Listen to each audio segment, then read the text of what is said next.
আজকে বানাবো হচ্ছে পিঠে, এটাকে বলে হচ্ছে সরা পিঠে বলি আমরা। তো দেখো পিঠের সরায় সব দিয়ে দিলাম ব্যাটারটা, এবার এটাকে 2 মিনিট ঢাকা দিয়ে হতে দেবো।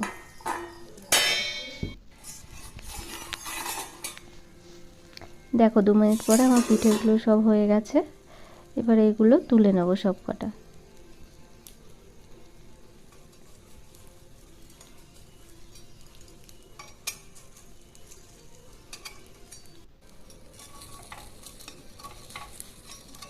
এই খুন্তিটা দিয়ে তোলা যাচ্ছিল না, একটু অসুবিধা হচ্ছিল।